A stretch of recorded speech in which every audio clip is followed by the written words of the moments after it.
Hi, shoulder joint വളരെയേറെ movements ഉള്ളതും അതേസമയം സ്റ്റെബിലിറ്റി ഏറ്റവും കുറവുള്ള നമ്മുടെ ഒരു ജോയിൻ്റാണ് ഷോൾഡർ ജോയിൻറ്റ്. ഷോൾഡർ ജോയിൻറ്റ് എന്നത് humerus, scapula, rotator cuff muscles, biceps tendon, subscapularis, ligaments ഇതൊക്കെ ചേർന്നതാണ്. ഇതിലേതെങ്കിലും ലിഗമെൻസിനോ മസിൽസിനോ ഇഞ്ചുറി വന്നാൽ നമുക്ക് ഷോൾഡർ പെയിൻ ആയിട്ട് അനുഭവപ്പെടുന്നതാണ്.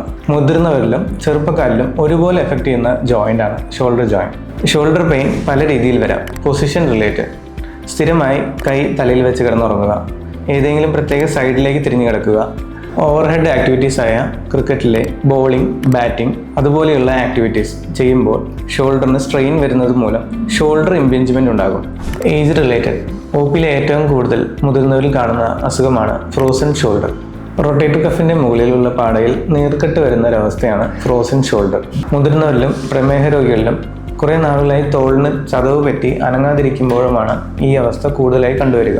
Injury related, recurrent shoulder dislocation, frequent ആയിട്ട് തോളിലെ കുഴ തെറ്റുക, അതിനെ തുടർന്നുണ്ടാകുന്ന ligament strain, rotator cuff tear മൂലവും നമുക്ക് ഷോൾഡർ പെയിൻ അനുഭവപ്പെടാം.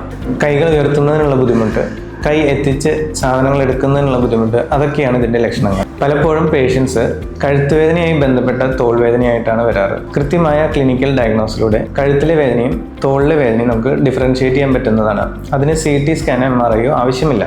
ഡയഗ്നോസിസ് കൺഫേം ചെയ്ത് ട്രീറ്റ്മെൻറ്റ് ചെയ്യുന്നതിനാണ് നമ്മൾ CT സ്കാൻ MRI എടുക്കുന്നത്. എൻ്റെ അടുത്ത് വരുന്ന 90% പേഷ്യൻസിലും ഫിസിയോതെറാപ്പിയിലൂടെ ഷോൾഡർ പെയിൻ മാറിക്കണ്ടിട്ടുണ്ട്. ചിലപ്പോഴൊക്കെ മെഡിസിൻസ് പോരാതെ വരുമ്പോൾ ഷോൾഡർ ജോയിൻറ്റിലേക്ക് നേരിട്ട് തരുന്ന ഇഞ്ചക്ഷൻ ആയിരിക്കും കൂടുതൽ ഫലപ്രദം. കാരണം ഷോൾഡർ ജോയിൻ്റെ ഉള്ളിലേക്ക് നേരിട്ട് തരുന്ന ഇഞ്ചക്ഷൻ ആയതുകൊണ്ട് ആ ഏരിയയിൽ മാത്രം ഡ്രഗ്സ് ആക്റ്റീവ് ആവുകയും ശരീരത്തിൻ്റെ ഉള്ളിലേക്ക് കടന്നുള്ള സൈഡ് ഇഫക്ട്സ് നമുക്ക് കുറയ്ക്കാൻ സാധിക്കുന്നതുമാണ്.